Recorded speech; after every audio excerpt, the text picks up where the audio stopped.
তো দেখো, ফার্স্টে আমরা আজকে ডব্লিউবিজেই এর ওয়েবসাইট থেকে আমরা দেখব ডব্লিউবিজেই যে কলেজগুলোতে যে ডিটেল ইনস্টিটিউট ইনস্ট্রাকশন। তো এটাতে আমরা ফার্স্ট ক্লিক করব। ক্লিক করার পরে আমরা এই ওয়েবসাইটটাতে চলে আসব। তো এই ওয়েবসাইটটাতে আমরা চলে আসলাম। চলে আসার পরে আমরা দেখতে পাচ্ছি আমাদের একটা নতুন ইন্টারফেস খুললো। তো সেখানে আমরা যে যাদবপুরে যেটা, সেটার উপরে ক্লিক করব। এখানে ক্লিক করার পরে আমাদেরকে এই ধরনের একটা ইন্টারফেস খুলবে। তো আমরা আজকে পুরো ভিডিওটাতে আলোচনা করব যাদবপুর ইউনিভার্সিটি নিয়ে। তো একটা বেসিক একটা ইনফরমেশন সেটা আমি তোমাদের সামনে যাদবপুর ইউনিভার্সিটি নিয়ে দিয়ে দিই, যেটা তোমাদের বেসিক জানার দরকার। এবং তারপরে তোমরা ইউটিউব বলো, বিভিন্ন জায়গা থেকে তোমরা অ্যাভেলেবেল পেয়ে যাবে। তো দেখো, তোমাদের যাদবপুরের এখানে ফুল অ্যাড্রেসটা এখানে দেওয়া আছে। তারপরে নাম যাদবপুর ইউনিভার্সিটি, ক্যাম্পাসের এখানে মানে কত জিপিএস র্যাডারের কত আছে সেটা দেওয়া আছে। তোমরা যদি যাদবপুরের ওয়েবসাইটে যেতে চাও তো তোমাদেরকে এই যে সাইটটাতে যেতে হবে। তারপরে দেখো, তোমাদের এই যে এখানে যাদবপুর ইউনিভার্সিটি, এখানে অ্যাডমিশন ইনচার্জ এখানে সব কিছু দেওয়া আছে, তোমরা একটু দেখে নাও। এরপরে দেখো, এখানে লিঙ্ক দেওয়া আছে। এখানে ল্যাবরেটরিজ বা লাইব্রেরি যা যা আছে, হোস্টেল আছে, ক্যান্টিন আছে। তো সব কিছু ক্লাসরুম অ্যাপ সব কিছু আছে। এবার আমরা যদি চলে আসি একাডেমিক ডিটেলস, যেটা আমাদেরকে জানা দরকার। তো দেখো, এখানে ব্রাঞ্চ কি কি আছে আমি আগে দেখিয়ে দিই, ব্রাঞ্চ কতগুলো আছে। তো তোমাদের দেখো 16টা আর ডিফারেন্ট টাইপ অফ ব্রাঞ্চ আছে। এখানে অ্যাপ্রুভ ইনটেক এবং হচ্ছে number of full time faculty members. তো দেখো, তোমার আর্কিটেকচার 40 জন আর মেম্বার হচ্ছে 12টা। কেমিক্যাল ইঞ্জিনিয়ারিং এ 116 জন, 116টা অ্যাপ্রুভ আর 17 জন মেম্বার। সিভিলে হচ্ছে 144 আর এদিকে 23 জন মেম্বার। কম্পিউটার সায়েন্সে 86টা এবং 25 জন মেম্বার। কনস্টিটিউশনে হচ্ছে 50টা, 9 জন মেম্বার। ইলেকট্রিক্যালে 145, 33 জন মেম্বার। ইলেকট্রনিক্স অ্যান্ড টেলিকমিউনিকেশন 86টা, 18 জন মেম্বার্স। ফুডে হচ্ছে তোমার 42টা, 6 জন মেম্বার্স। ইনফরমেশনে 86টা, 14 জন মেম্বার্সের। ইনস্ট্রাকশন ইনস্ট্রুমেন্টেশন যেটা হচ্ছে 57 জনের, সেখানে হচ্ছে মেম্বার্স হচ্ছে 12 জন। এবং মেকানিক্যালে 145, যেখানে members number of faculty members আছে 60 জন।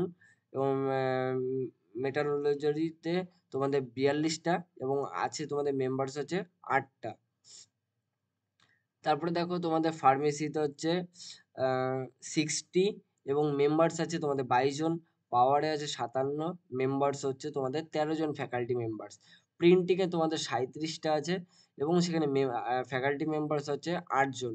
এবং তার পাশাপাশি তোমাদের প্রোডাকশন যেটা, সেখানে 57টা আছে এবং ফ্যাকাল্টি মেম্বার্স তোমাদের আছে 12 জন। তো এটা গেল তোমাদের ফ্যাকাল্টি মেম্বার সহ তোমাদের অ্যাপ্রুভাল ইনটেক যেটা আছে। এবার আমরা চলে আসি বেসিক ইনফ্রাস্ট্রাকচার। তো তোমাদের কি কি জিনিস জানতে হবে বেসিক ইনফ্রাস্ট্রাকচারের মধ্যে? তোমাদের দেখো, নাম্বার অফ ক্লাসরুম তোমাদের 128টি আছে।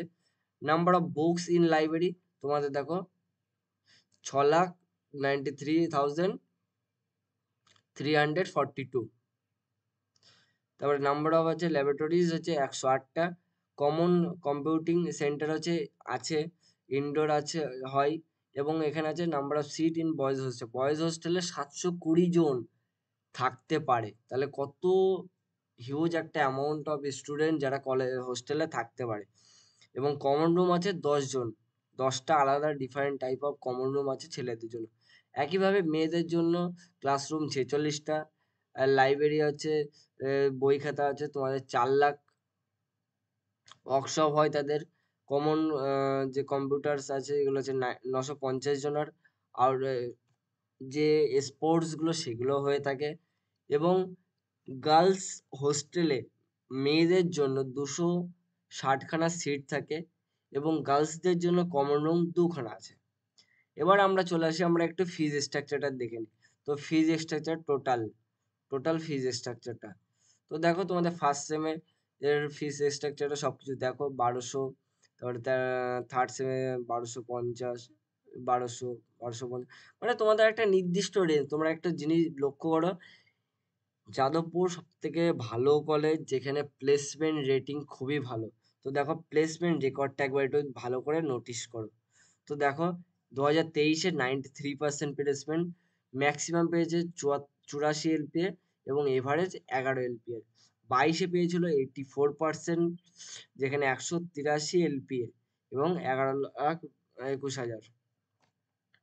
এরপরে 2021-এ দেখো 71%, 71.2%, যেখানে হচ্ছে 58 LPA পেয়েছিল হাইয়েস্ট। তো তোমরা বুঝতে পারছো, একমাত্র এই একটাই কলেজ আছে যেখানে সব থেকে এখনো প্লেসমেন্ট রেটিং বলো, যা কিছু বলো, পড়াশুনো সব থেকে ভালো জায়গাতে আছে, এবং এখান থেকে ছেলেপিলে এখনো বা স্টুডেন্টরা যারা প্লেসমেন্ট নিয়ে ভালো জায়গাতেই যেতে পারে। তো এটা ছিল যাদবপুরের বেসিক টু অ্যাডভান্স ডিটেলস। এরপরে খুঁটিনাটি তথ্যগুলো জানতে হলে তোমাদেরকে ইউটিউব, গুগল এবং বিভিন্ন সিনিয়রদের সাথে কথা বলতে হবে। আমি তোমাদেরকে বেসিক একটা ইনফরমেশন দিয়ে দিলাম। তোমাদের কেমন লাগলো অবশ্যই জানিও, লাইক শেয়ার কমেন্ট করতে ভুলো না। তো আজকের মতো টাটা, দেখা হচ্ছে নেক্সট আবার নতুন ভিডিও।